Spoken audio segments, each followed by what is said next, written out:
Por que dos muitos inimigos que Hitler poderia escolher, ele apontou os judeus como o principal alvo? Essa pergunta não aceita resposta simples. Ela exige que cruzemos biografia, ideologia, contexto social e a logística fria de um Estado que transformou o ódio em política pública. Ao longo deste vídeo, vamos entender as raízes desse ódio, os mecanismos que o tornaram genocídio e uma consequência histórica que alterou o mapa político e a memória do século XX. Adolf Hitler nasceu em Braunau am Inn, na Áustria, em 1889, em uma família de classe média baixa. A figura do pai, a morte precoce da mãe, as frustrações pessoais e o sonho não realizado de ser artista são elementos bem conhecidos de sua biografia. Mas reduzir o surgimento de Hitler ao trauma individual seria perder o essencial: a formação de um discurso que encontrou solo fértil num momento histórico específico. Em Viena, entre 1908 e 1913, Hitler viveu anos decisivos. A cidade era, então, um centro cosmopolita e politicamente agitado onde ideias racistas e nacionalistas circulavam abertamente. Políticos como Karl Lueger, prefeito de Viena, exploravam um antissemitismo político que misturava preconceito, pressão eleitoral e a linguagem do inimigo interno. Registros e análises históricas mostram que esse ambiente contribuiu para que Hitler absorvesse e radicalizasse uma visão do mundo em que judeus eram transformados em bodes expiatórios para problemas sociais complexos. A Primeira Guerra Mundial foi outro ponto de inflexão. Hitler serviu no exército alemão e, como muitos veteranos, experimentou a humilhação da derrota. A chamada teoria da punhalada pelas costas, em alemão, Durchstoßlegende, propagou a ideia de que a Alemanha não havia sido derrotada militarmente, mas traída por elementos internos, entre eles republicanos, comunistas e, não raramente, judeus. Essa narrativa de conspiradores internos alimentou ressentimentos que não eram apenas pessoais, tornaram-se moeda política. O Tratado de Versalhes e a crise econômica que se seguiu ampliaram a sensação de perda de prestígio e angústia coletiva. Historiadores interpretam que, nessa confluência de humilhação e revolta, o discurso antissemita encontrou funcionalidade eleitoral. Apontar um alvo claro, mobilizava setores descontentes e oferecia uma explicação simplista para crises complexas. Na transição da frustração para a ação política, Mein Kampf funcionou como um manual ideológico. Ali, Hitler articulou uma visão racial do mundo, baseada em pseudociências raciais e em hierarquias de povos. Termos em alemão como Lebensraum, espaço vital, sintetizam um projeto expansionista que justificava a agressão externa. Ao mesmo tempo, a pureza racial precisava ser preservada internamente. O antissemitismo deixou de ser apenas discurso de rua e passou a orientar políticas. O inimigo não era apenas social ou religioso, era um perigo racial a ser eliminado da comunidade política. Essa combinação transformou o preconceito em programa de governo. A ascensão do Partido Nazista não foi automática. Foi resultado de crise econômica, habilidade política, violência de rua e um aparato de propaganda altamente profissionalizado. Joseph Goebbels, à frente da propaganda, soube transformar slogans em imagens e repetir mensagens até torná-las parte do senso comum. O uso do rádio, do cinema e de rituais de massa consolidou uma narrativa que desumanizava grupos inteiros. Ao mesmo tempo, dispositivos do Estado foram sendo capturados. A violência da SA e depois a burocracia do Estado, com as SS e a polícia, foram reconfiguradas para servir a esse projeto. Registros documentais e análises do período mostram que o antissemitismo era tanto instrumento de mobilização quanto objetivo ideológico. A transformação do ódio em política pública seguiu etapas graduais e deliberadas.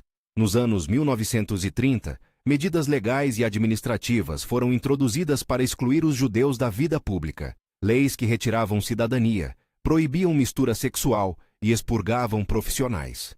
Os Nuremberg Laws, Leis de Nuremberg, de 1935, instituíram essa discriminação com caráter legal.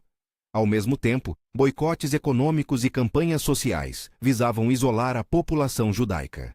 Esses passos prepararam o terreno para uma escalada mais violenta. Em novembro de 1938, a Kristallnacht, a Noite dos Cristais, marcou uma violência quase pública e massiva contra lojas, sinagogas e pessoas judias, com dezenas de mortos e milhares de prisões.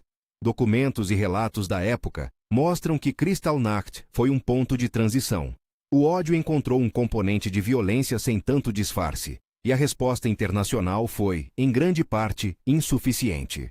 Com a ofensiva militar e as ocupações na Europa, a perseguição assumiu novas formas. Em territórios do leste conquistados pelos nazistas, grupos especiais de execução, as Einsatzgruppen, realizaram fuzilamentos em massa, atirando em homens, mulheres e crianças. Ao mesmo tempo, criaram-se guetos, áreas urbanas onde comunidades judaicas eram concentradas em condições de superlotação, fome e doença.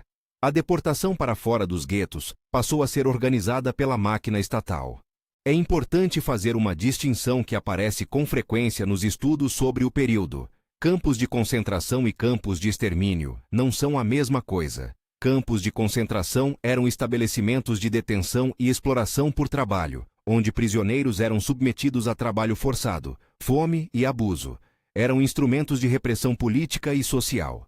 Campos de extermínio, ou campos de morte, foram concebidos especificamente para o assassinato em massa e a eliminação sistemática de judeus.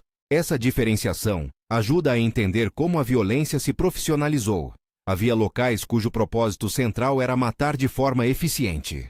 A transição da perseguição à solução final, o termo usado por nazistas para designar o extermínio sistemático dos judeus, envolveu decisões políticas e administrativas que se cristalizaram em 1942, quando a Conferência de Wannsee, embora não tenha sido o momento zero do genocídio, funcionou como um ponto de coordenação entre diferentes órgãos do regime. Registros mostram que agentes do governo, polícia e ferrovias planejaram a logística necessária para a deportação em massa. A logística era uma peça central do plano. Vagões de carga da Deutsche Reichsbahn, rotinas de seleção nas plataformas, preenchimento de papelada que tratava seres humanos como cargas a serem enviadas. O processo era, deliberadamente, burocrático. Cada etapa tinha responsáveis, carimbos, horários. Historicamente, essa burocracia do mal é um dos elementos que mais impressionam os estudiosos.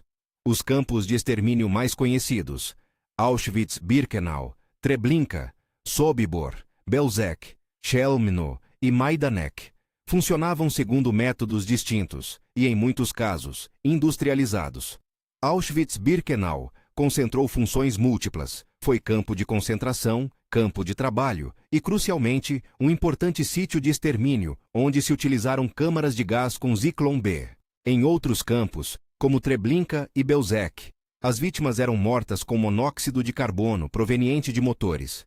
Em Chelmno, executou-se assassinato com gases de escape de motores. Além das câmaras de gás, execuções em massa por fuzilamento, sobretudo no leste, e a morte por subnutrição, doenças e trabalho extenuante, o que alguns documentos alemães descreveram como Vernichtung durch Arbeit, aniquilação pelo trabalho, foram métodos centrais. É importante ser preciso, os procedimentos variaram, mas o resultado foi sistemático e maciço. Estimativas históricas apontam que cerca de 6 milhões de judeus foram assassinados, número que sintetiza perdas demográficas que ocorreram em comunidades que haviam florescido por séculos. Para humanizar esse número, é essencial ouvir vozes de sobreviventes. Em Night, Noite, Elie Wiesel relatou a experiência da perda de fé e da violência cotidiana nos campos, oferecendo um testemunho que documenta o sofrimento individual por trás das estatísticas. Primo Levi, em Se Isto é um Homem, Se Questo é um Homo, descreveu com precisão a rotina desumanizadora e a reflexão sobre a condição moral que a experiência do campo impôs. Anne Frank, em seu diário, deixou a voz de uma jovem que sonhava e sofria na clandestinidade. Seu texto humaniza a esperança interrompida de uma vida que poderia ter sido. Esses testemunhos são citados por historiadores e instituições de memória porque, mais do que exemplos, são testemunhos que resistem ao apagamento. Ao mencioná-los, não pretendemos esgotar suas obras, apenas lembrar que por trás de processos e leis havia pessoas reais, com famílias e histórias. A implementação da solução final exigiu não apenas vontade política, mas também colaboração e, em alguns casos, cumplicidade. Autoridades locais de países ocupados, unidades policiais colaboracionistas e serviços de transporte desempenharam papéis diversos, desde auxiliar na identificação até operar gases e campanários de deportação. Pesquisas apontam que a eficácia da máquina genocida dependia dessa rede de ações. o que não diminui em nada a responsabilidade central do regime nazista, mas explica como o sistema conseguiu atingir dimensões continentais. O custo humano e cultural foi colossal. Comunidades judaicas inteiras desapareceram. Bairros, tradições, sinagogas, escolas e um rico universo linguístico baseado no Yiddish foram dizimados. Estimativas demográficas mostram queda brutal nas populações judaicas da Polônia, da Lituânia, da Letônia e de outras regiões do leste europeu, locais onde o Yiddish era a língua cotidiana.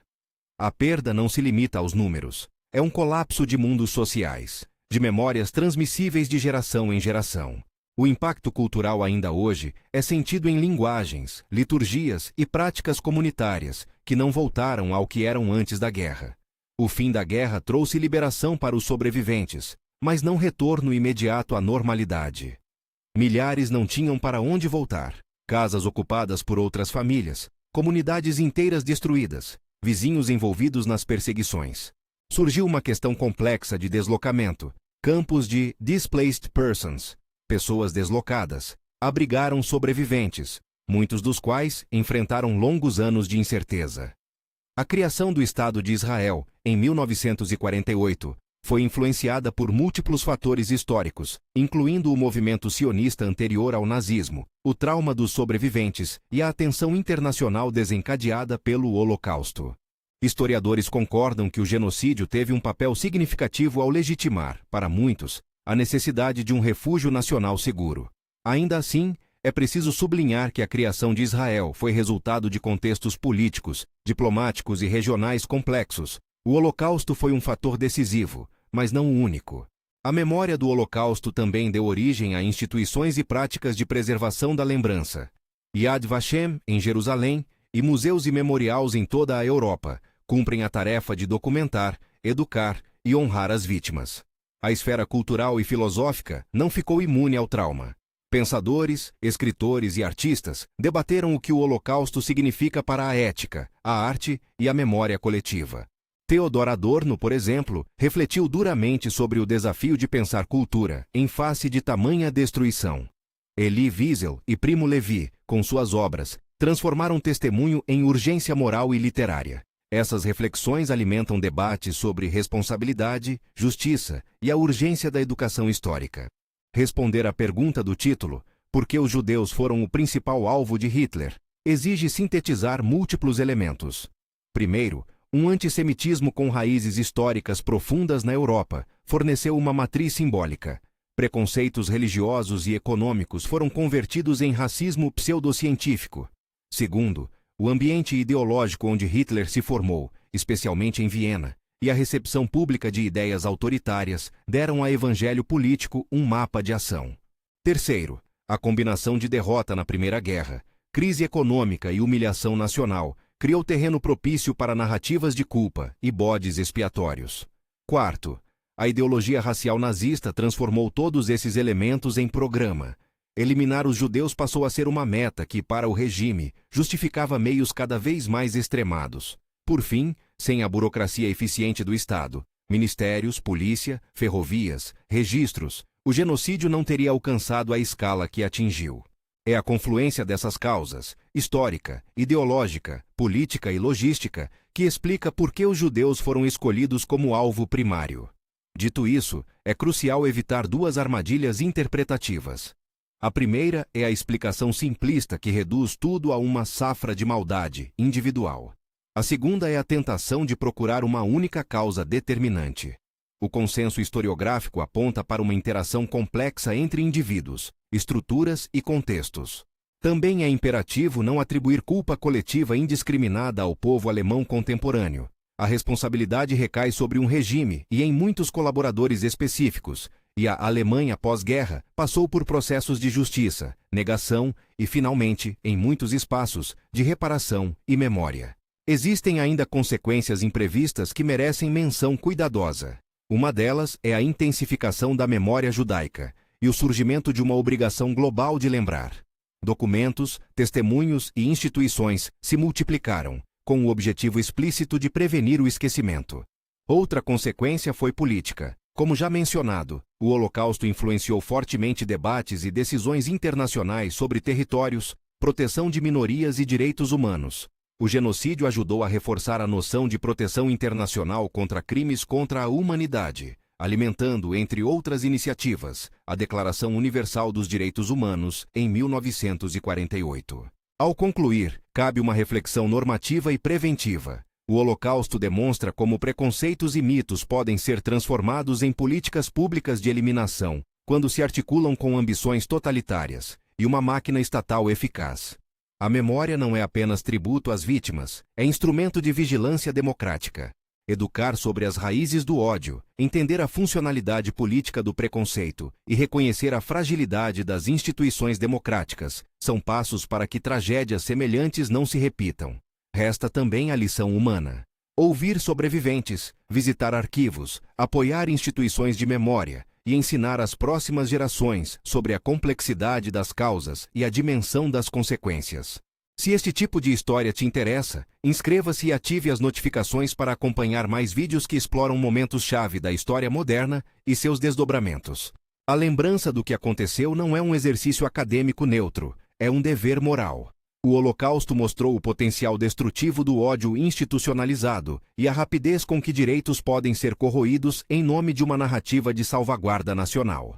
Por isso, conhecer os fatos, das raízes ideológicas na Viena do início do século XX, passando pela instrumentalização das feridas da Primeira Guerra, até a máquina administrativa que coordenou deportações e assassinatos em massa, é elemento central para a prevenção. Memória, educação e responsabilidade cívica são as melhores garantias contra o retorno de discursos que, em outros tempos, se transformaram em política de extermínio. Compartilhe este vídeo para que a memória não se perca. Comente abaixo o que mais te surpreendeu nessa história, ou que dúvidas você gostaria que aprofundássemos. A lembrança coletiva depende da transmissão contínua do conhecimento, e é nossa responsabilidade mantê-la viva.